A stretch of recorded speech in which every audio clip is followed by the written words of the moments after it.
This could be good for me. Lately I was feeling like I need a purpose.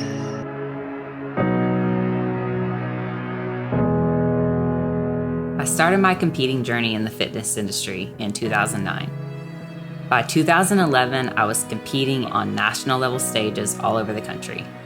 By the end of 2011, I was laying in a hospital bed being told by doctors I may never walk again, much less ever compete again, and that I needed to mentally prepare for that.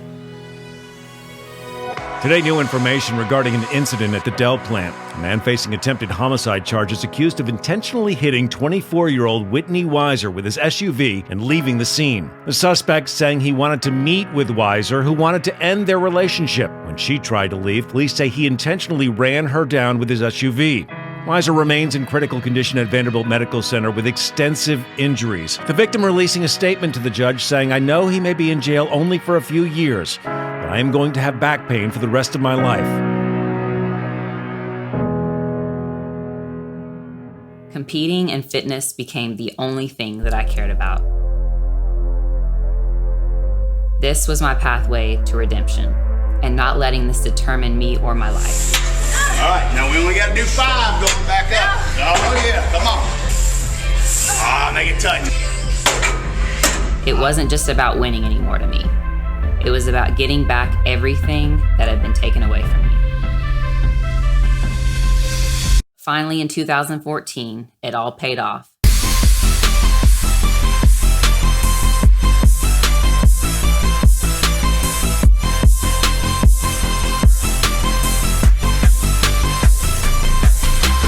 By 2016, I find myself standing on the Olympia stage, competing with the best pro athletes in the world. And I'm looking out over the crowd thinking to myself, I made it. I'm so grateful that I never gave up and I never listened to what anybody else said I was capable of. I trusted in God and I followed my passion and I found my purpose. This is my why. Concluding our conference, our last special guest speaker, a life changer and overcomer, promoter, entrepreneur, life coach, personal trainer, and now a TEDx speaker. Ladies, let's welcome the amazing, the overcomer, Whitney Weiser. Oh, thank you. Oh, it's hard not to get emotional every time I watch that. So Jose's example earlier of when he made us close our eyes and think about if you couldn't get up by yourself and couldn't do anything by yourself, I experienced that. So it hit me really hard whenever he said that. I only had to experience it for a few weeks, but I know that feeling of feeling helpless, and it's hard. It's hard, so I'm just grateful that I can walk today. But my life was almost taken from me, and I knew that I was just getting to know God at that time, but I knew that there was a reason for it. I didn't know what it was or when, my purpose. I didn't know my purpose. I didn't know anything like that. And through struggling after that happened, through all the years, it developed my character a lot deeper, and it developed a level of resiliency in me. That resiliency is my word. And that's just the ability to overcome setbacks, despite defeat, without a loss of enthusiasm or passion. And so it really developed that in me. And so finding your purpose, some of you guys might know your purpose and some of you might not know it yet. But the way to find it is just to follow your passion. I had a passion for fitness and competing. I had no idea what it was going to lead me to, but I just followed that path. And so everything you go through, everything you do is for a reason. And all throughout history, people have been humbled and broken in order to share their stories and lead others from their experience. So like everybody has said today, we go through things for a reason, and that's to share our stories with other people. But in order to do that, the main thing that we have to overcome is fear. And my favorite verse in the Bible that talks about fear is that God has not given us a spirit of fear, but of power, love, and sound mind. And I remind myself of that verse like every single day. So that's where, and then I break it down. So power, love, sound mind. Power, our power is in our stories and being open open and vulnerable to be able to share it, which is a struggle for me because I wasn't raised like that. I wasn't raised to talk about your feelings and be open, because basically nobody cares. You just need to put it past you and move forward. That's all I knew. So getting to a point where I could even share my feelings and open up was hard, but that's where our power is. The second thing is love. So what happened to me, there's God's love, and then we have to love ourselves. But what happened to me was a chance to show people God's love and how he will redeem any situation, no matter what. But in order to do that, we have to love ourselves. We have to have confidence and faith in ourselves to step out when God wants us to, and that can be a struggle too. Also, we can only get so far in life if we don't forgive. So forgiveness is the next thing. So walking in love requires forgiveness, and sometimes we have to forgive people that have hurt us the worst. And in this situation, I was able to forgive the man that tried to take my life within a couple weeks, which just tells you that wasn't me, that was God, because there's no way in my human abilities and strength I would have been able to forgive this man. But within a couple weeks I did, and that was God, because when you're carrying around bitterness and resentment, you can't get to the next level. You can only get so far if you're still carrying that around. So when I started really understanding God's love, unconditional love, and how that works, I had never really experienced unconditional love before. It was always, well, if you do this, then we'll love you, you know. And so, sorry.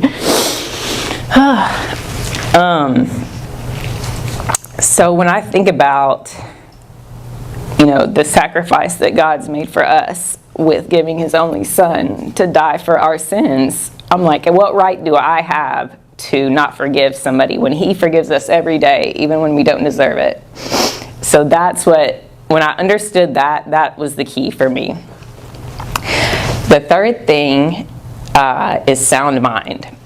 So I feel like this year has been like a major breakthrough for me, and I had to remind myself constantly that God gave me a sound mind. I can trust myself to make good decisions. Getting there, I think I've always talked to David about this. I'm like, I've already made so many bad decisions in my life that it's like, can I really trust myself? And so this verse helped me through all of that.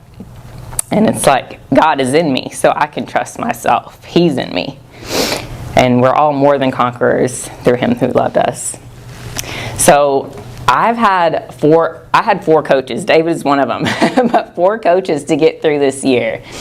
And that's how messed up I was. So it's like, if I can get through anything, then anybody can get through anything. That's how I put it. So my purpose, even though I wish, David, hearing you talk about your story, I wish I would have had that mindset, like to be able to take pictures. I was so I don't know, I didn't have the same mindset as you. I would not take pictures. I wish I would have kept a journal or done something like when that happened to me. So, because I didn't know I was going to share my story ever. I was not in that frame of mind then.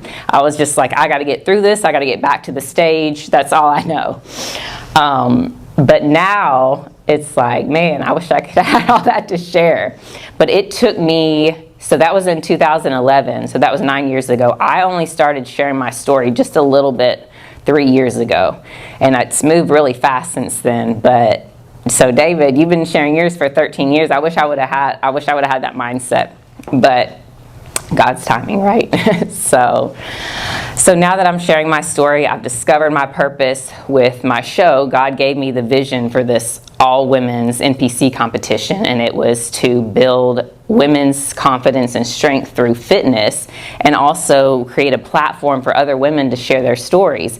But I didn't know the full vision. Like, God gives you little glimpses, and this year was like the 3rd year of the show, and I'm just getting the full picture of, you know, what this was built for and what God had me build this for. And talking to David, he helped me kind of organize my thoughts and, you know, my past experiences, but he also sparked the idea for the Overcomer Award. And, you know, I was like, I loved it. I was like, this is a great idea. And I think he said, you know that you're going to have to share your story now to be able to give this. And I was like, oh, no, I'm not. So it took me like months to mentally prepare. So it was actually a blessing that my show usually happens in May. It didn't happen until October this year. And that was a blessing in disguise because it gave me the time I needed to mentally prepare for what I was about to do. And I had already shared my story a couple times at very small competitor conferences, but this was like the first time like on a big platform. And then TEDx talk opportunity right after that. So it's like, and then this opportunity. And so this is like what I want to be doing, is speaking to women and giving hope through my story. And that's my purpose. So I didn't know that was my purpose, but David helped me figure that out too. So that's all I got. So that's how I know David. How I met David was through social media. He sent me his story, and I don't even think I looked at the video the first couple times, but he sent it to me, and then I watched it and I was like, oh my gosh, like this is amazing. And I could relate to you because you had to build back from nothing. So I related with that, and then I started talking to him, and remember, I don't like opening up and talking about this stuff, so I dreaded it. Like after the first conversation, I'm like, this guy's gonna want me to talk about so much, I can't do it. So I dreaded it. I was like, oh no. And he would not give up. He kept texting me and like, you know, when's our call? I'm like, oh my gosh, I gotta make an excuse to get out of this one. I'm like, I don't want to. And so I would just like derail the conversation. Like, let's talk about business. Let's talk about show promoting stuff. What ideas you got? And I would throw it all off. But David, talk about me being resilient. David, he just always never lost enthusiasm or passion, even though I would like put him off constantly. But he's relentless, and I'm glad now. But that's how I know David. So thank you, David. And now he's going to come up and talk about release the greatness inside of you.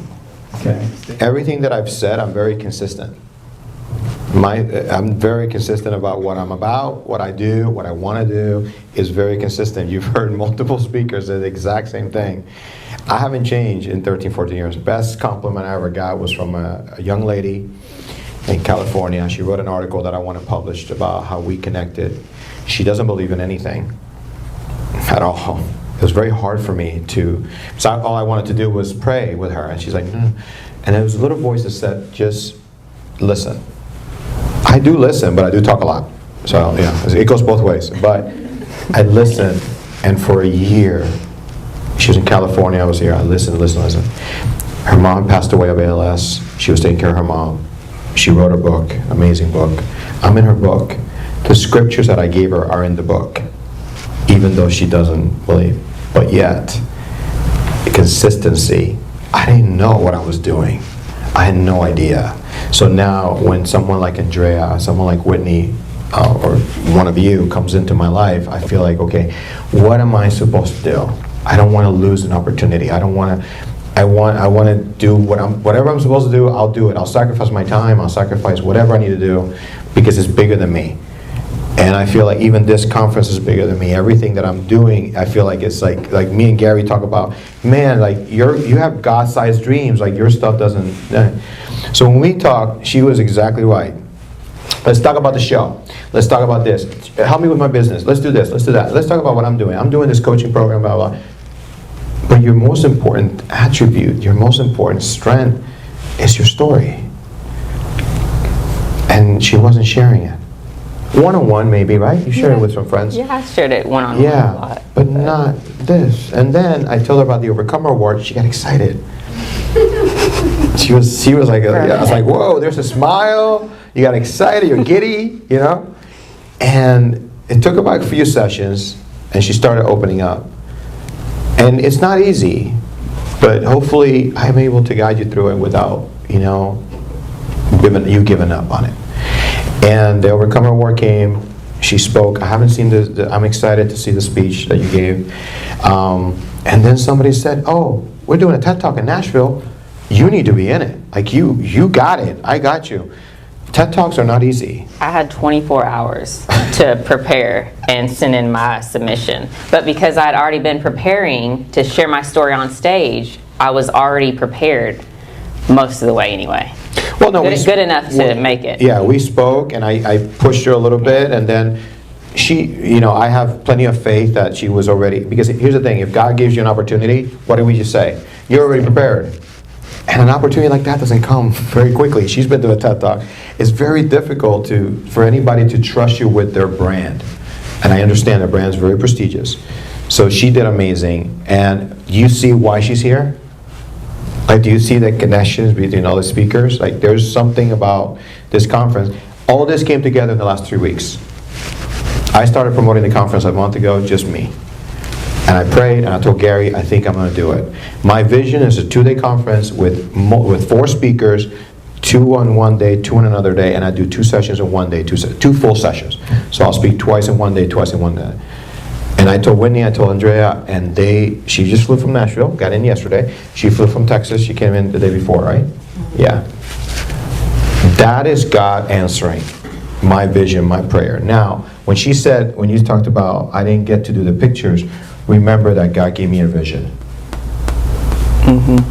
And I had to take that picture. I wish I would have taken more. But then that vision became prayer, and I prayed, and God said, okay, now shoot video. So I'm 128 pounds working out in a gym. That's the documentary that I'm working on. I haven't finished it 13 years later. So all I'm trying to share with you, this was 2014? What? 2011? 2011. But 2014 you won. I got my pro card in 2011. And that's when you got, like, that was your moment. That was my whole goal. That was a goal. So now, 6 years later, she's just starting. But here's the thing. If she keeps putting herself out there, right, Gary? You show up, God shows off. She shows up, God's going to show off. And not only that, she's getting the itch. You know? Like, if you compete, you get that itch. First time you compete, you're like, oh, I can't wait to get back. She's got the itch. You got it. You're ready, and you're ready to go speak, and you're ready to, and I'm here for you, whatever you need. So I want to thank Whitney Weiser again. A big round of applause. Our overcomer.